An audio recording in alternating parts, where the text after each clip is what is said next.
Hey guys, I'm going to go over the Freemotion motion furniture. Any piece of furniture that has a Freemotion battery in it, this is all going to be a general guide on how to diagnose if the recliner stops working, it's not charging, or whatever it seems to be the problem.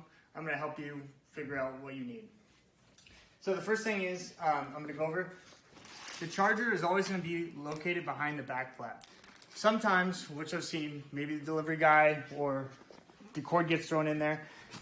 Underneath all these pieces, they're going to have a zipper like this, and it's going to be closed. You just open it up, and this is where the battery pack is, and you need to look and make sure and check there's no cord or charger cable in there. Sometimes it can be in here.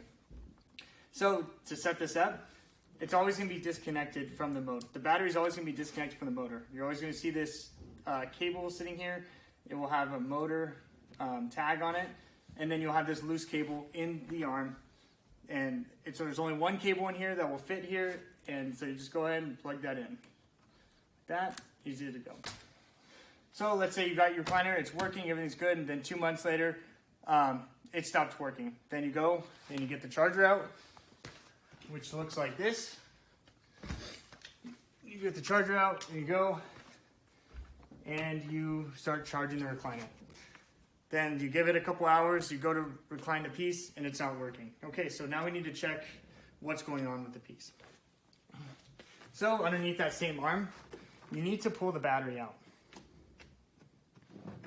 There's a little clip on there. Once you pull the battery out, you'll notice there's two different connections that's getting plugged into it.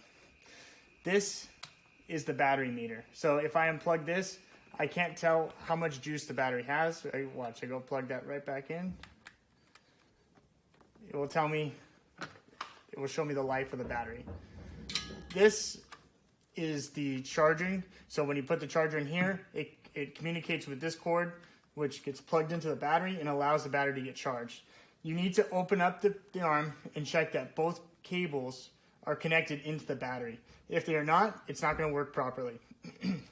So you'll see, I go and plug the charger in, and you'll see that it will start charging, and now the battery is charging.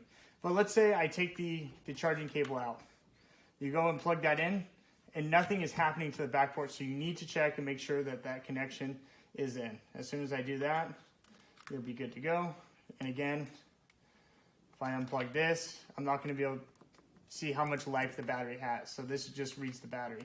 So you need to always check those connections. Now, if you have a bad power, to check and to see if this power port is bad, an easy way to do that, and I did this in another video, is you just unplug this cord. It's the same ends as the charger in this, and you plug it directly into the battery. So if I plugged it in here and it's still not working and I checked the connections, everything was good, I'm going to go and plug it directly into the battery, and then you'll notice that the battery is going to start charging right now. So if that's the case, you need to change this. But you always need to check the connections, make everything's connected, and once you do that, it will give us a lot of information to tell you what kind of part or what part you need, or maybe it was just a simple disconnect in the wires. So, thank you.